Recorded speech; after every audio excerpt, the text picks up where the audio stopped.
Venerable Thero. So, starting point of the discussion, I would like to, and it would be really an honor to get through maybe the origin of the sacred tooth relic, first of all, before going into the cultural deviations that is connected.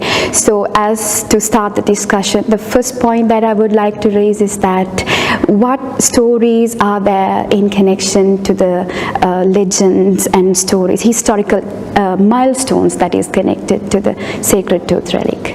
Thank you very much, Piyumi. With the blessings of Noble Triple Gem, I wish you all a very good morning, first of all.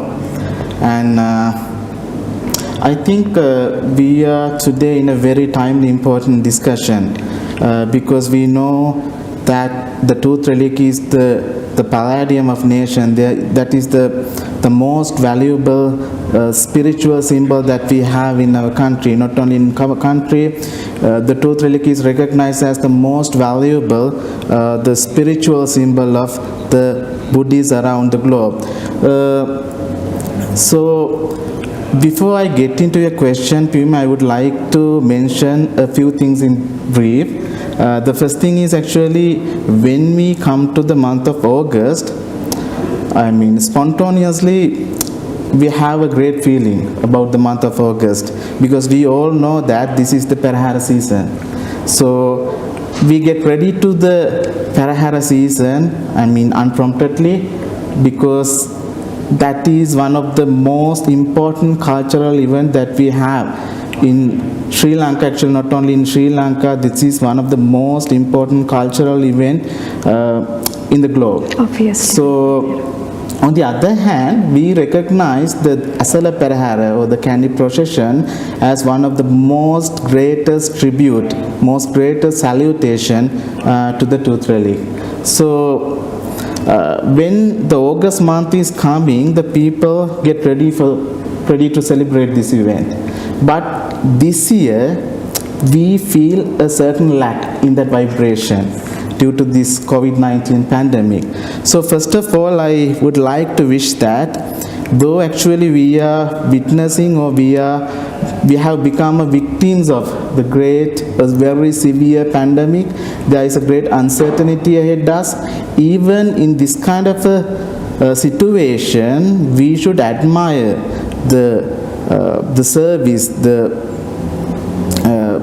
given by the organization committee of this procession, organizing committee of the Asala Perahara, including, we obviously know that the Perahara is taking place under the instruction of the most venerable Mahanayaka Theras of the Malatta and Askiriya chapters and under the supervision of the Honorable Diyavarnilamaya Pradeep Nilangadala, and there are so many other people who are connected in this endeavor to make this event a great success. So first of all, I would like to wish them, with the blessings of the Triple Gem, with the blessings of the tooth relic, they all may not become victim of this pandemic, this COVID-19 virus. They may have the strength, they may have the power, they may have the vigor to make this event a great successful one. So with that note, I would like to come to your question, Piyumi. Yes, as I mentioned earlier, we are enrolled today in a very timely, important discussion because the people always want to know about the information through sources or about through history about the tooth relic.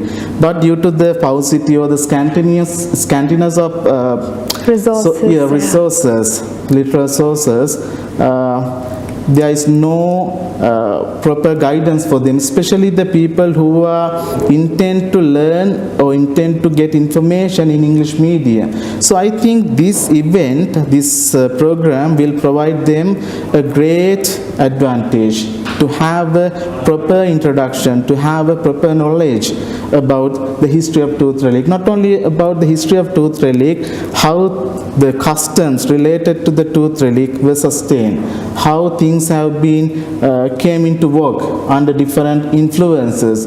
So in that case, actually this discussion will be going to a very fruitful discussion in my view. Yes, indeed. So when we come to the history of the tooth relic, actually there are many hagiographical accounts related to the life of the Buddha.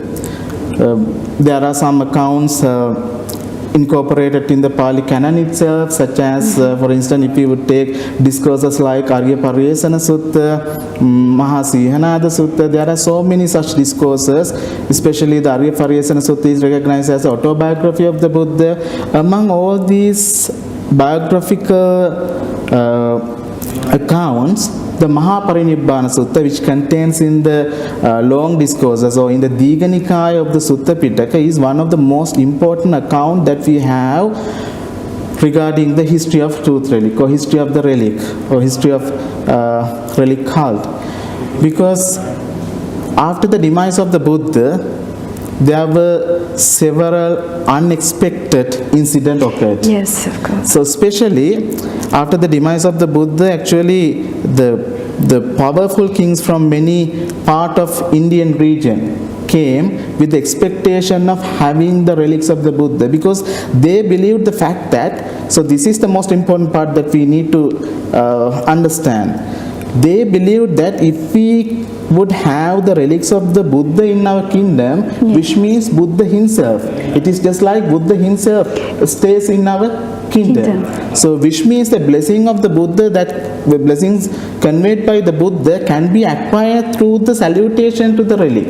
So this was their expectation, this was their idea. So they came to Kusinara because Buddha passed away in the Sala park called the Upavattana. So they came with the expectation of taking relics back to their kingdom. But on the other hand, the rulers of the Kusinara were not intent to distribute the relics. Yes. They just wanted to keep everything in their For hands. themselves. Yes. So then actually they were ready to fight against each other to have the custody or to take the relics for them. Then in this case, actually the Brahmin called Drona, who was a teacher of many of these rulers, he intervened in this situation and he advised them what you guys are going to do, because Buddha is the person, Buddha is the master who preached the valuable doctrine that Sabbe Satta Bhavanta Sukhitatta, may all beings be well and happy.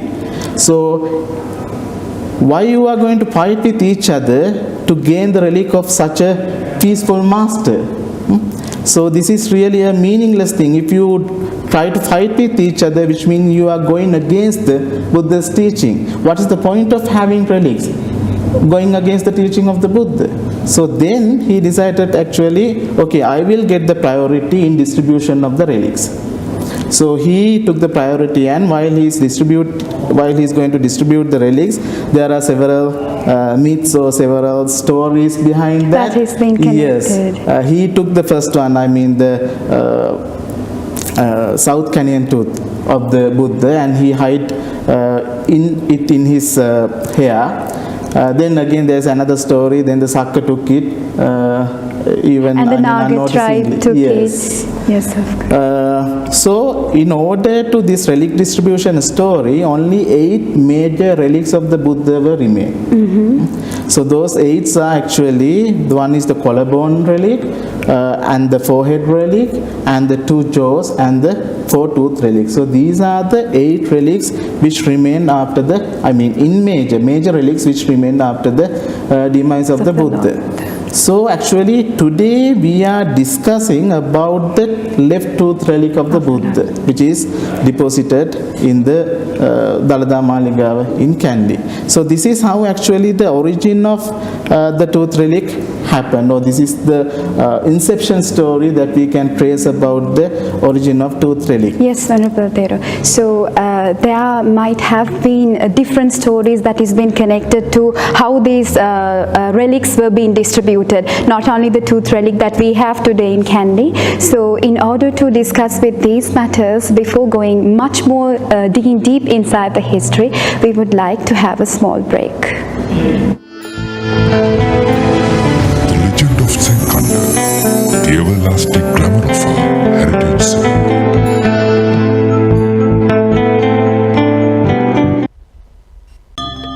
බුදු දහමින් උපවත් වූ අපේ සංස්කෘතික දායාදය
සතියට දින 3ක් දිනුම් මදින කෝටි 8න් ඇරඹෙන ලංකාවේ එකම ලොතරැය ධන නිධානය ජාතික ලොතරැයි මණ්ඩලය.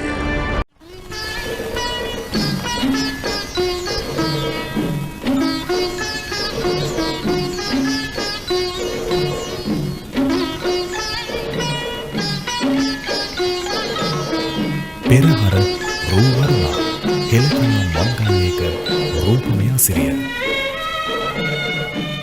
ශ්‍රී දන්තධාතුන් වහන්සේට පූජෝපහාරය පිණිස පවත්වනු ලබන ශ්‍රී දළදා පෙරහැර හෙවත් ඇසළ පෙරහැර මංගල්‍යය ආරම්භ වුණේ 310 වැන්නේ කිසිරි මෙවන් රජතුමාගේ කාලයේදී. එතැන් සිට දළදා කරඬුව වැඩමවීම සිරිතක්ව පැවතියා. අනුරපුර රාජධානියෙන් පසු පොළොන්නරු රාජධානියේදීත් ඉන් අනතුරුව දඹදෙණි රාජධානියේදීත් ඉන් අනතුරුව යාපහුව රාජධානියේදීත් ඉන් අනතුරුව කුරුණෑගල රාජධානියේදීත් එසේම ගම්පොළ රාජධානියේදීත් ඉන් අනතුරුව වැඩම වූ කෝට්ටේ රාජධානියේදීත් ඉන්පසු දළදා වහන්සේ සුරක්ෂිත භාවය සලකාගෙන වැඩම වූ සීතාවක රාජධානියේදීත් පෙරහැර පැවැත්වීම චිරාගත සම්ප්‍රදායක් වශයෙන් අඛණ්ඩව පවත්වාගෙන ආවා. එම පෙරහැර මංගල්‍යය තවදුරටත් සෙන්කඩගල මහනුවර රාජධානියට දළදා වහන්සේ වැඩම වූවාට පසු 1592 එවකට රජතුමා වශයෙන් හිටිය පළවෙනි විමල ධර්ම සූරිය රජතුමා විසින් ආරම්භ කරනු ලැබ මේ අද දක්වා එතැන් සිට අඛණ්ඩව අවිච්ඡින්නව කීර්තිශ්‍රී රාජසිංහ රජතුමාගේ සමයේදී 1753 වැනිදී මෙදා සිට අද දක්වාම මේ මෑතක් වනතුරුම භාවිතා කළේ පෙරහැර කරඬුව හැටියට කීර්තිශ්‍රී රාජසිංහ රජතුමා විසින් පරිහරණය කරනු ලැබූ රන්හිලිගේ ඔඩා හිඳුවා වැඩමවන දළදා කරඬුව හෙවත් පෙරහැර කරඬුවයි. මුල් භාගයේදී 1818 දක්වා මේ පෙරහැර කරඬුවේම තැන්පත් කොටගෙන කාලයක් වීථි සංචාරය කළත් දළදා හාමුදුරුවෝ වැඩමවන කරඬුව වශයෙන් ඉන් අනතුරුව නැවත පෙරහැර ආරම්භ කළ වීථි සංචාරයේදී 1828 වැන්නේ දක්වා දළදා වහන්සේම මේ පෙරහැර කරඬුව තුළ තැන්පත් කොට වීථි සංචාරයේදී වැඩමවනු ලැබුවා.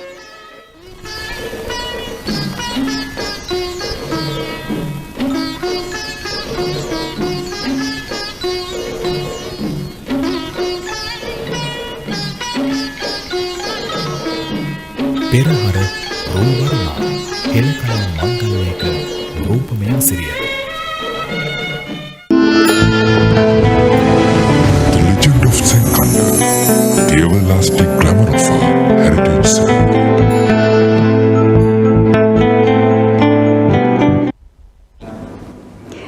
So, okay, to continue with whatever we were discussing about how these relics were being distributed among the kingdoms, I would like to continue the conversation, Venerable Thero.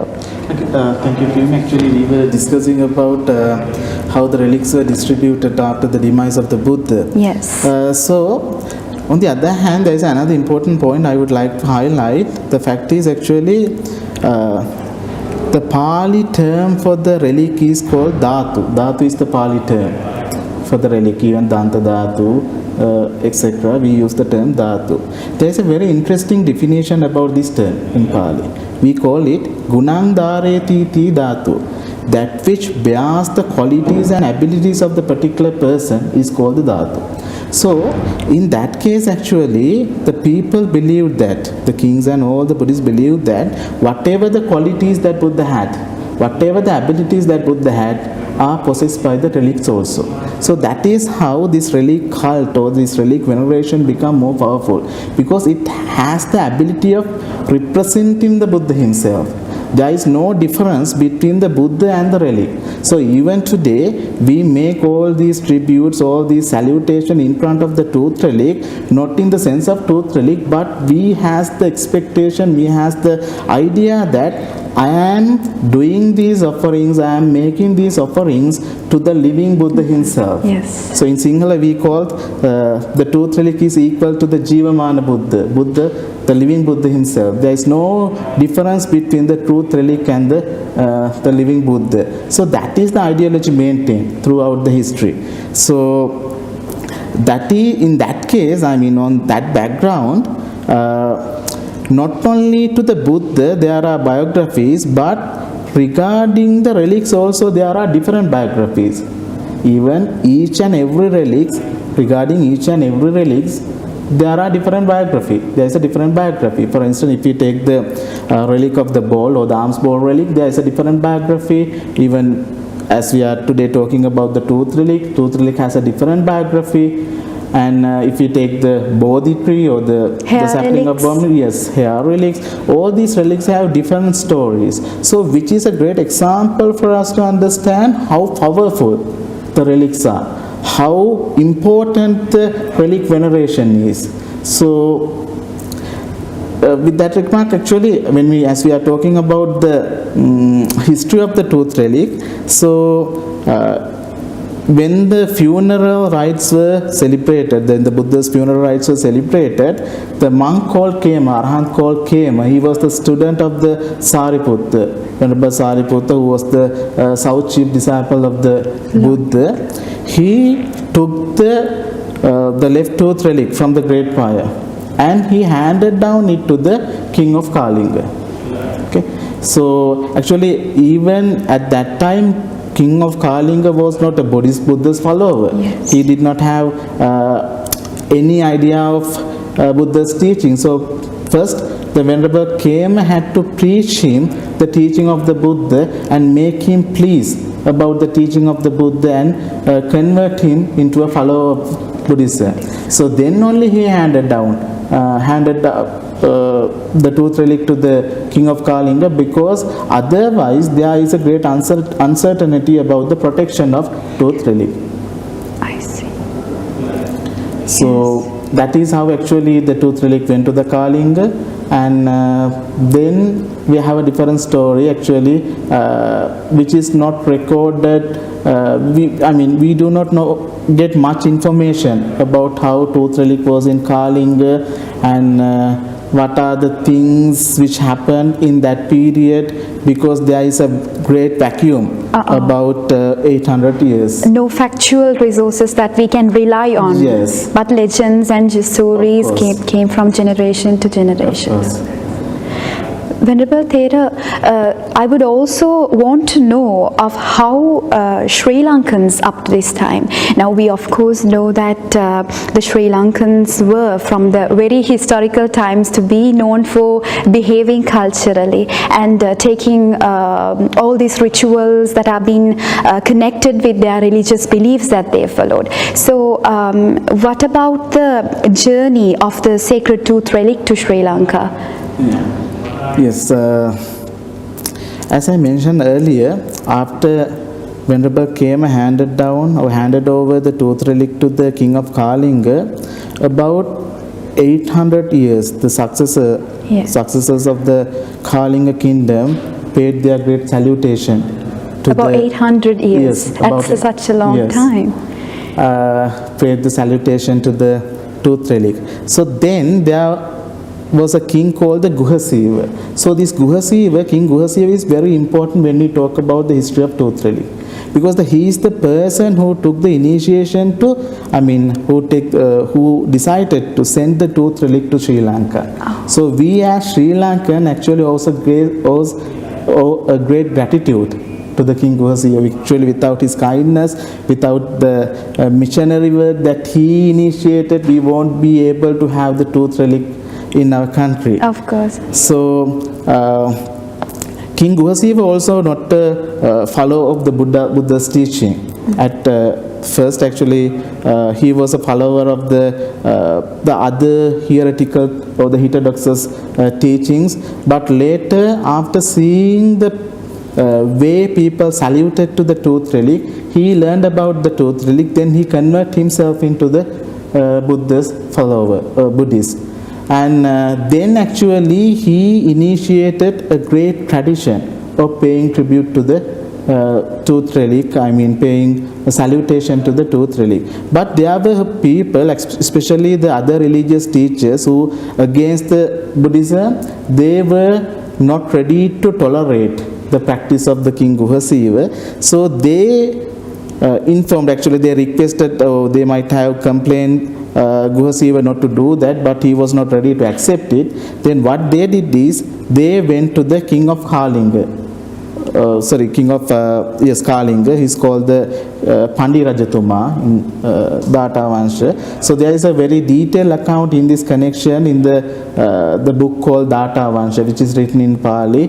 And in order to the account mentioned in Data Vansha, then he was very upset with his regional ruler's action. So he suddenly fetched one of his general called the Chitrayana to grab the Guhasiva, get the Guhasiva and the tooth relic to the Kalinga kingdom.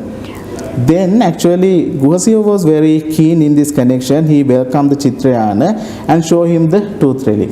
So after seeing the miracles of the tooth relic, so even the Chitrayana also pleased about the tooth relic. He also became a Buddhist. The person who literally came to capture it. So that is the miracle, that is the power of tooth relic. So whenever tooth relic is at stake, it has the ability of protecting itself. So that is really, interesting thing. We can discuss this in further when we are discussing about the history of tooth relic.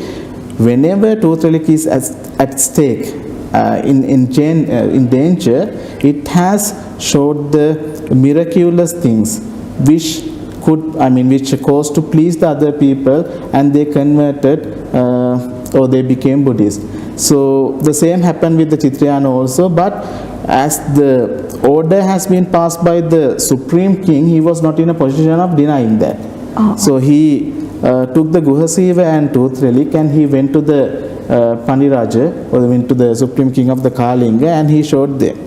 So this is where we see the most interesting miraculous events related to the history of tooth relic, because the king of Pandi actually tried by various means to destroy the tooth relic, because he was blinded by the Nigantas or the other religious teachers who were against the Buddhism. Maybe he could not stand the devotee or like the dedication that the kings had shown to the sacred. Because on the other hand, as kings were pleased upon the tooth relic, they dedicated everything, they offered everything only to the tooth relic.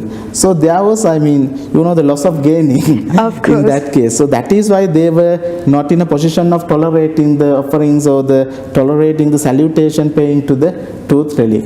So, but eventually the king of Pandi also pleased after seeing the miracles of the tooth relic. He also pleased about the tooth relic, and he apologized for what he did to destroy the tooth relic, and he became a Buddhist. And then what he did is actually he honored the Guhasiva also and fetched the tooth relic again with him to the Dantapura. So actually before the arrival of tooth relic to Sri Lanka, it was in Dantapura. Tooth relic was deposited in Dantapura. So when the tooth relic is in Dantapura, a very important thing happened. When we are talking about the tooth relic culture, there are some important posts, important official states. Okay. So there was a person called the Dantakumara. He is the person actually who entrusted with the responsibility of bringing tooth relic to Sri Lanka. So he, after hearing the miracles of the tooth relic, he went to the Dantapura, and he was there paying salutation to the tooth relic. At this time actually there was a great war, due to the religio conflict, the religio-political conflicts. Of course. There was a great war in the Kalinga kingdom. So once actually Guhasiva won the war, but again they came with a different retinue, and they defeated the Guhasiva. In this situation, the Guhasiva decided to entrust the responsibility of protecting the tooth relic to the Danta, Prince Danta. There is one verse in the Data Vansha, it calls that he created a post called Data Rakka. Data Rakka means the protector of the tooth relic. So that may be the nucleus of the modern post of Devad Nilame. Okay, because that is the first historical incident that we see a custodian who yes, to pray. Appointing a custodian for the protection of tooth relic, because actually before that the king himself was the custodian. Apart from the king, this is the first time he entrusted separate person, he appointed a separate person for the protection of tooth relic. So, and when the Guhasiva was defeated by the nephews of the Kiradara, and he fetched Dantakumar and the Hemamala to Sri Lanka with the tooth relic, because that is the only place he could assure that the tooth relic will be protected. So this is a really important thing. At that time, the Mahasen was the king of Sri Lanka. He was the ruler of Sri Lanka. He had a good relation with the King Guhasiva. When the tooth relic was preserved or well protected in the Dantapura, the Mahasen sent a few letters to Guhasiva requesting that please send me the tooth relic. If you are not ready to send me tooth relic, at least send me some water by which the tooth relic is washed. The holy water. Holy water. Okay. So, as a result of exchanging these letters, King Guhasiva had a great trust upon the Mahasen. That is why he decided to send the tooth relic to Sri Lanka. Otherwise, there are some historical accounts, because even the Kiradara king and the rival kings also came to Dantapura claiming for the tooth relic, because they had an idea that if we would have the tooth relic, our kingdoms also will become prosperous. So there was a rooted idea even in India that time, if they would have the relics of the Buddha, that is a cause for the prosperity of the country. So with that intention they came, claiming the tooth relic. They really wanted to have the tooth relic. They really wanted to take the tooth relic into their kingdom. But the Guhasiva was very keen in this connection, and he decided that if they would take this, they are not taking this, or they are not claiming for the tooth relic out of devotion, out of confidence, out of understanding the qualities of the Buddha. Yes, Venerable Thera. So before continuing to much more further details, we'll have another break. The Legend of Senkanda, the everlasting glamour of our heritage. ලංකාවේ ප්‍රියතම TV channels ඔබ කැමතිම වැඩසටහන් ඇතිතරම් film ඉගෙන ගන්න පාඩම් rewind TV සමගින් TV බලන හොඳම app එක ඕනෑම තැනකින් ඕනම ජාලයකින් දැන් හැමෝටම POTV Go දැන්ම දාගන්න.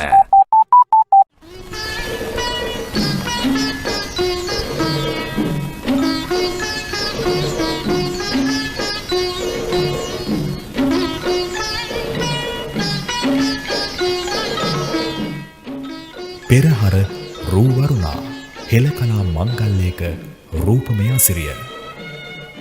අපේ ශ්‍රී රජා කෞතුකාගාරය තුළ තැන්පත් කර තිබෙන රන්හිලිගය. මෙම රන්හිලිගය එදා ශ්‍රී රාජසිංහ රජතුමා සතුව තිබිලා 1753 දී දළදා මාලිගාවට පූජා කරපු රන්හිලිගය. මේ රන්හිලිගය තුළ තමයි එවකට දන්තධාතුන් වහන්සේ තැන්පත් කරපු පෙරහැර පරඬුව වඩම්වාගෙන යෑමේ චාරිත්‍රය පැවැත්වුණේ.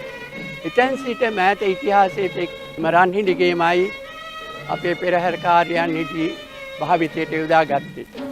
එහෙත් මෑත ඉතිහාසයේදී අපේ බෞද්ධ පින්වතුන් දළදා මාලිගාවට පූජා කළා එක් රන්හිලිගයකුත්, ඉන් අනතුරුව තවත් රන්හිලිගයක්. ඒ රන්හිලිගයෙන් එකක් අපි දන්තධාතුන් වහන්සේ වැඩ සිටින ඉහිලමාලයට ගමන් කරනකොට අතරමඟදී හමු වෙන චෛත්‍ය රාජානන් අසල තිබෙන රන්හිලිගය මේ මෑත ඉතිහාසයේ ඉඳලා අපි භාවිතයට යොදා ගන්න රන්හිඩිගයක්.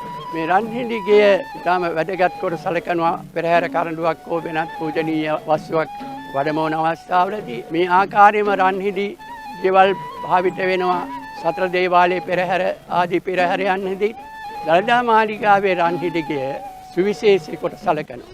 මොකද මේ අසල මහා පෙරහැරෙහි ඉතාම වටිනාම වස්තුව වූ අතිපූජනීය දළදා වහන්සේ වැඩම වූ පෙරහැර කරඬුව හේවත් පූජනීය වස්තුව තැන්පත් කරපු රන්හිඩිගේ හැටියටත් අද වන විට සදාතුක ධාතුන් වහන්සේලා තැන්පත් කරපු පෙරහැර කරඬුව හැටියටත් වැඩමවීමේ භාග්‍ය ලැබී තිබෙන රන්හිඩිගේ තුළටයි. මේ රන්හිඩිගය මලින් සරසලා වර්තමානයේදී නම් විදුලි බුබුලින් ආලෝකමත් කරලා විසිතුරු කොට භද්‍රාසනයක් තැන්පත් කරලා ඒත් මට කරඬුව තැන්පත් කරලා මංගල හස්තිරාජා පිට රන්හිඩිගේ තැන්පත් කරලා තමයි වැඩමවීම සිදු කරන්නේ. රන්හිඩිගයට රන්හිඩිගේ වශයෙන්ුත් රන් සිවිගේ හැටියට භාවිතා කරනවා. විශේෂයෙන් මේ රන්හිඩිගේ කියන වචනය ඒ විදිහට අද දක්වාම මේ පෙරහැර අලංකාර කරන වස්තුවක් හැටියට අදටත් පවතිනවා.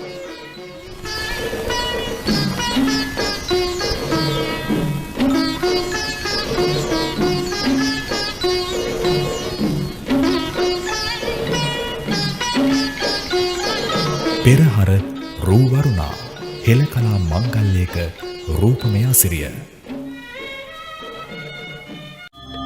බුදුදහමින් ඔපවත් වූ අපේ සංස්කෘතික දායාදය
බුදුදහමින් ඔපවත් වූ අපේ සංස්කෘතික දායාදය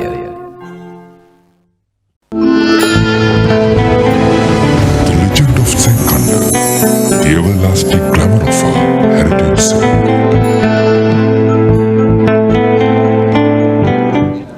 So welcoming back all over again. We discussed prior to the little break that we had, we discussed about the Indian history that is being connected to the sacred tooth relic, and also most significantly we came into a connection how Sri Lankans had connections with the Indian kings as well. So it would be also very interesting to continue the session, Venerable Thero, to know about how exactly the sacred tooth relic was brought to Sri Lanka. Yes, Mimi. Actually, that sacred tooth relic brought to Sri Lanka in the 9th regnal year of Kirti Sri Meghavarna, or the we known as Kitsirimevan. So actually, as I mentioned earlier, the Guhasiva, the Indian king, had a great relationship with the king called the Mahasen, who was the ruler at that time in Sri Lanka. He sent the Hemamala and Dantakumar, or the Hemamala and Prince Danta, along with the tooth relic to Sri Lanka with the great trust upon the King Mahasen. But unfortunately, by the time they arrived to Sri Lanka, Mahasen was no more. It was several years after his death. As a matter of fact, Venerable Thero, now before we talk that the Prince Danta was made the chief custodian of the sacred tooth relic. So it would be a question that I impose about how Prince Danta came across Hemamala, because there are a lot of stories that we have in Sri Lankan history which are actually not factual, as we've stated before. So if you would be giving us a clear detail about all the legends that are being connected to their journey together, it would be an honor. Yes, actually, it is true, Pumi, that when we study the history of tooth relic, this part of the history is really not open very much due to the lack of uncleared very much. It is not cleared very much due to the lack of sources. But there are several sources that we can utilize in this connection. The most important available source for us in this connection is the Data Vansa, Yes. which is written in Pali, but text itself is evident that it is a translation of the Sinhalese version of the Chronicle of tooth relic, which is called the Eludata Vansa or Eludalada Vansa. The Venerable called the Dhammakirti has translated that into Pali in the period of the kingdom of Polonnaruwa period. In the period of Polonnaruwa kingdom. So that is a very trustworthy account. Actually, on the other hand, when we study about the history of tooth relic, that is the most ancient available source for us. Apart from the Mahavansa and Chulavansa, we recognize Data Vansa as the most ancient, I mean the most or the oldest available source for us to study about the history of tooth relic. So in order to the Data Vansha, the Prince Danta was very pleased upon the tooth relic. He was a devoted follower of the Buddha. So he went to Dantapura and he stayed there paying salutation to the tooth relic. Then actually, after observing his character, the King Guhasiva understood that this is the most suitable person who is worthy of holding the responsibility of protecting the tooth relic. So with that intention, when there is a instability of the political situation in the country, he decided, okay, I will get him married to my daughter and send, because then there is a good relationship, I mean the royal connection. And also between there the is two trust kingdoms. more than anything else. Yes. So that is how he decided to send Princess Hemamala and Prince Danta to Sri Lanka. As you asked, actually their journey from India to Sri Lanka was also not filled with advents, and yes, they are most probably to be legendary. Yes, adventurous. So there are some accounts, there are some stories actually in their journey to Sri Lanka, several locations. The tooth relic was stolen by the Nagas, the tribe called Naga, who had the psychic powers, who were very powerful tribe, and they were also the good and devoted followers of the Buddha, they always wanted to have the relics in their Domain. in domain. I mean, there's an interesting story, but I'm going out of the track. But anyway, I would like to mention this Of in brief. course, Venerable Thero. When the Great Pagoda or the Mahastupa is constructing by and the King Dutugamanu is the person who constructed the Mahastupa. So then eventually he realized that there are no relics to enshrine in the Mahastupa. So he summoned the monks and asked about how I can get the relics. Then one of the novice monks sent to the Nagaloka, because in the Nagaloka, world of the Nagas, there were relics. So, but they were not ready to give the relics at that time. So, when the novice monk explained in many different ways, He tried to convince the Nagas.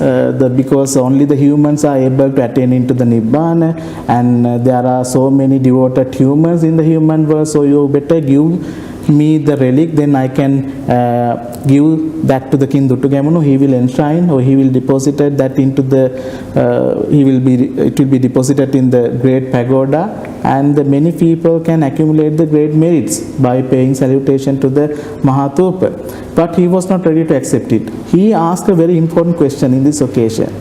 Look at the value of the carpet there I have put. What do you think? Your entire Mahatupa is equal, is your entire Mahatupa equal to the value of that carpet? So look, can you understand how much veneration, how much respect they had over the tooth relic? So then novice monk also accepted that, okay, Mahatupa is not that much worthy.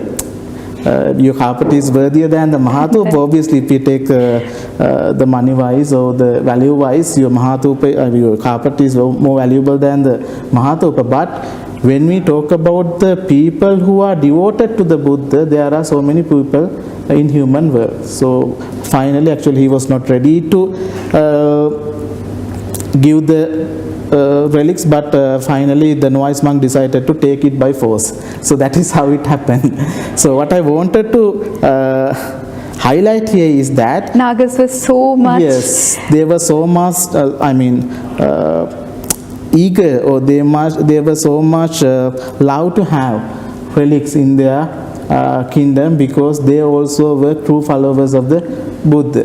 So they, quite a few occasions actually, they tried to steal the tooth relic.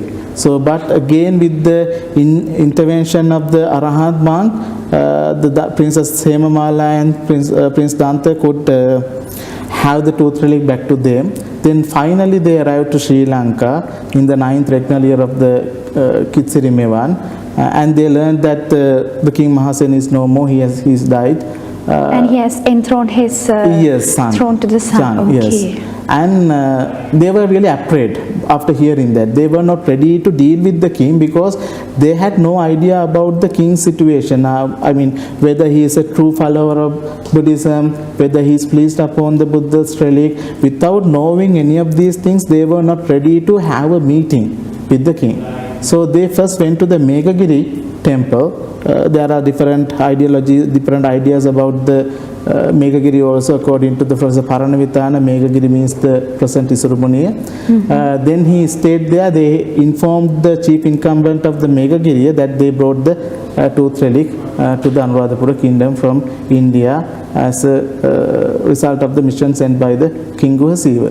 So, Venerable Thero, while talking about the journey and advent, sometimes we feel that this advent might have been a significant element in the lives of the Sri Lankans.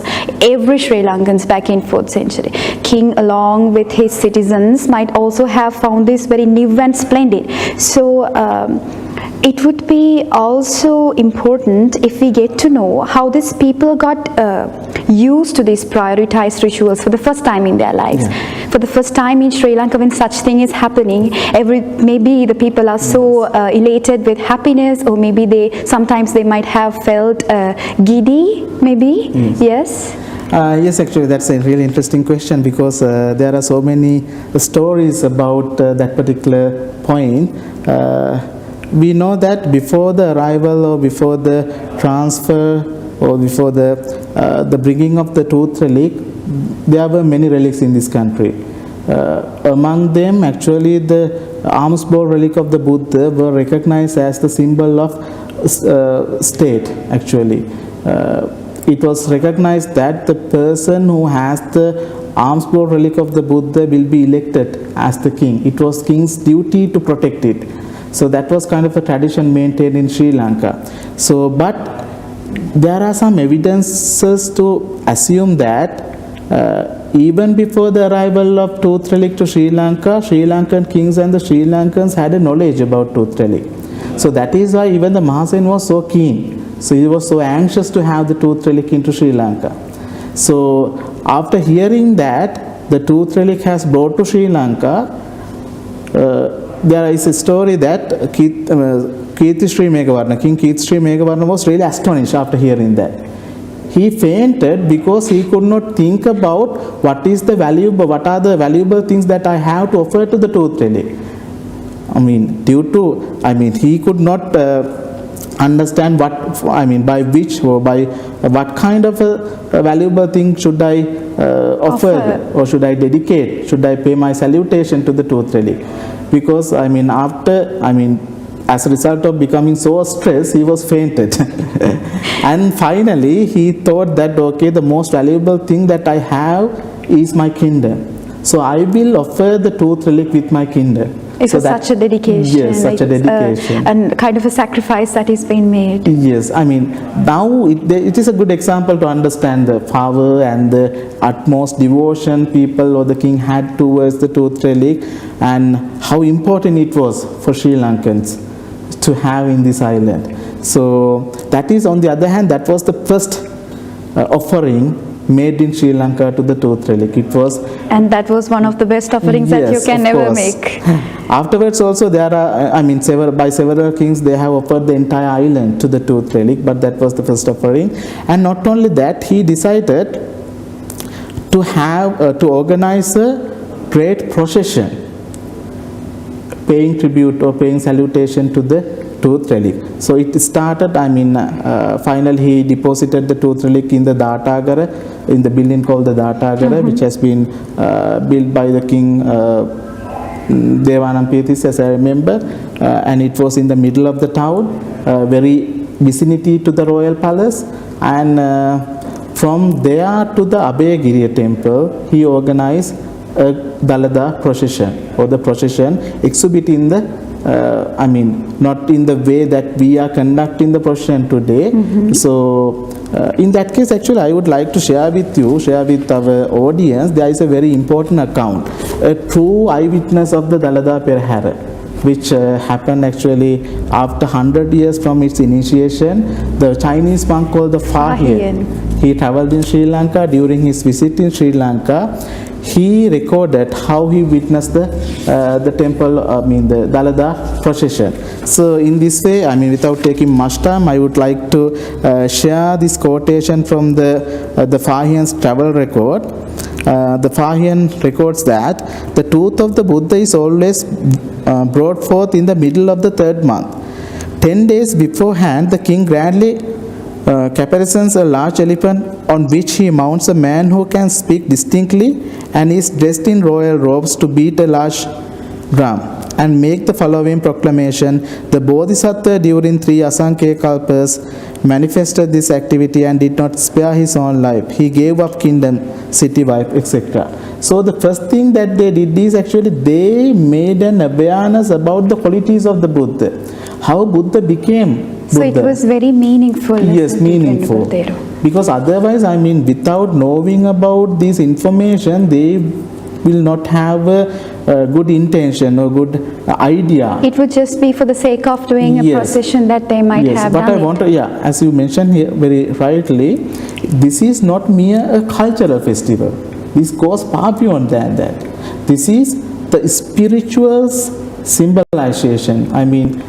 It explains how much spiritually we connected with the tooth relic. Because tooth relic is not here exposing to the mass for nothing, By exposing the tooth relic, King's intention was to motivate the people to follow the teachings of the Buddha. Yes, Venerable Thero. So there might have been a lot of stories for us to say today here, but due to our limits of the time duration, we'll have to stop our discussion today, and we'll be prioritizing our conversation to be continued in the later episodes, of course. And so today we came across a lot of rituals and traditions and historical milestones that has been connected to the sacred tooth relic. Before talking about the main deviant culture and the subcultures, yet we have so far to go. So Venerable Thero, with great honor, we are happy to have you here today. We are kindly welcoming our Venerable Mahavela Thero in order to have our next episodes to be continued. And as for today, we are very thankful to meet Venerable Mahavela Ratanampala Thero, member of Supreme Sangha Council, Malwatu chapter, currently serving as the Assistant Lecturer of Department of Buddhist Studies and Pali of University of Peradeniya. Thank you, Venerable Thero.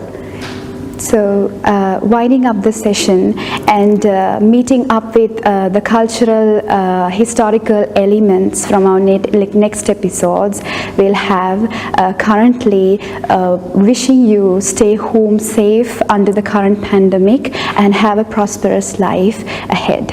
Thank you.